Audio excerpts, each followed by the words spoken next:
In this video, I'm gonna discuss about steroids. I have already made videos on structure and classification of lipids. I'll share link in description below. You all must have heard about steroids, but do you know what actually steroids are in chemistry? Let us understand what steroids actually are. We can define steroids as biologically active organic compounds obtained on hydrolysis of complex lipids. Means they are derived lipids. Now, what is the meaning of biologically active organic compounds?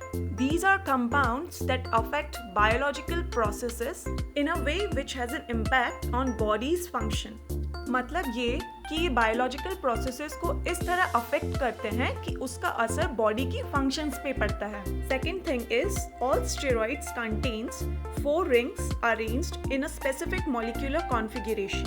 सभी steroids में hydrocarbon की 4 rings present होती हैं जिनकी एक specific arrangement होती है जिससे हम स्टेरॉइड्स को आइडेंटिफाई करते हैं. 2 principal biological functions of steroids are. First is cell membrane component. ये सेल मेम्ब्रेन का पार्ट होते हैं. It alters membrane fluidity. Now what is membrane fluidity? Membrane fluidity refers to viscosity of lipid bilayer of cell membrane or a synthetic lipid membrane. Cell membrane की viscosity बहुत सी चीज़ों पे depend करती है, including steroids. Let us understand this within diagram. Here you can see a lipid bilayer of cell membrane. Cell membrane is not only composed of these lipid bilayer, it also contains other components. Steroids are one of them.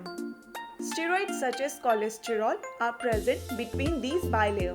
Steroids in lipid bilayer के बीच में present होते हैं और cell membrane की viscosity को alter करते हैं. मतलब cell membrane viscosity other components के साथ साथ स्टेरॉइड्स पे भी डिपेंड करती है. Second principal function of steroids is they work as signalling molecules. Now, what is the meaning of signaling molecule? They work as receptors for cell. These are often called as ligands, a general term for molecules that bind specially to other molecules. Let us understand this more precisely with diagram. Ligands receptors के साथ bind होते हैं और information transfer करते हैं. फिर ये information sales तक पहुंचती है और सेल उसके अगेंस्ट रिस्पॉन्स करते हैं. स्टेरॉइड्स भी एक तरीके के लिगेंड्स होते हैं, इसीलिए इन्हें सिग्नलिंग मॉलिक्यूल्स बोलते हैं. Thyroid hormones, vitamin D3 are examples of signalling molecules.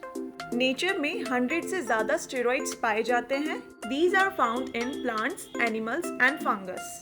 Some examples are cholesterol, bile acids, vitamin D, sex hormone, adrenocortical hormones and many more. Now let us understand the structure of steroids.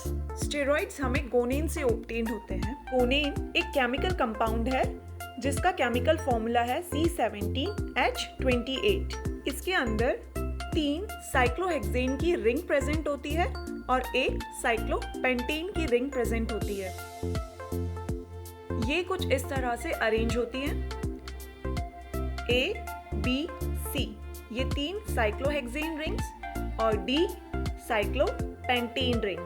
Now let us understand from where these rings are obtained. This is the structure of phenanthrene. It contains unsaturated hydrocarbon rings. In rings का hydrogenation होता है जिस वजह से इसमें hydrogen add होते हैं और डबल बॉन्ड्स ब्रेक हो जाते हैं. जो स्ट्रक्चर हमें ऑब्टेन होती है उसे बोलते हैं पर हाइड्रोफिनेंथ्रीन containing A, B, C rings. अब इस पर हाइड्रोफिनेंथ्रीन में साइक्लोपेंटेन की रिंग फ्यूज होती है और फॉर्मेशन होता है साइक्लोपेंटेनो पर हाइड्रोफिनेंथ्रीन C+P and this structure is commonly known as gonane. This 4 cyclic ring carbon skeleton is known as steroid nucleus. इस स्टेरॉइड न्यूक्लियस से ही हमें सारे स्टेरॉइड्स ऑब्टेन होते हैं, इसीलिए गोनेन को स्टेरॉइड्स का पेरेंट कंपाउंड भी बोलते हैं. अब देखते हैं स्टेरॉइड न्यूक्लियस की नंबरिंग कैसे करते हैं. Numbering of carbon starts with A ring and ends at D ring. Important derivatives of steroid hormones are characterized by methyl group. Carbon 10, 13 और 17 पे मिथाइल ग्रुप्स आके अटैच्ड होते हैं और डिफरेंट स्टेरॉइड्स का फॉर्मेशन करते हैं। Now let us understand types of steroids on the basis of structure. First is estrane. It contains methyl group at 13th carbon. यहाँ एक कार्बन इंक्रीज हो गया है तो टोटल कार्बन अब 18 है। Estrogen hormone is obtained from estrone. It is a female sex hormone and found in lower amount in males. Some endogenous estrogen hormones are estrone, estradiol, estriol, and estetrol, which produces during pregnancy. Second type of steroid is androsten. It contains 19 carbon ring. Here methyl groups are attached at carbon number 13 and 10. These are precursor of estrene. इस structure में अगर third carbon पे carbonyl group attached हो और 17 carbon पे hydroxyl group attached हो तो हमें टेस्टोस्टेरोन का स्ट्रक्चर ऑब्टेन होता है, यानी हमें इससे टेस्टोस्टेरोन हार्मोन ऑब्टेन होता है, which is a male sex hormone and found in lower amount in females. Third type of steroid is pregnane. Contains an ethyl group at 17th carbon in addition to 2 methyl group at 13th and 10th carbon. So it has total 21 carbon. Progesterone hormone is obtained from pregnane. Progesterone is also a female sex hormone. These are also used in manufacturing of progesterone drug. It is an important intermediate of sex hormone, corticosteroids and neurosteroids. अच्छा, एक important चीज़ ये है कि अगर steroid nucleus में एक या एक से ज़्यादा हाइड्रोक्सिल ग्रुप्स प्रेजेंट होंगे तो उसे हम बोलेंगे स्टेरॉल। स्टेरॉल एक सॉलिड अल्कोहल होती है। Now the last type of steroid is colistin. It contains 27 carbon methyl groups at 13th and 10th carbon and 8 carbon chain at 17th carbon.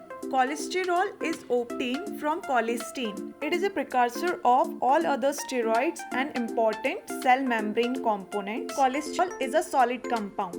That's the end of the video. Thank you.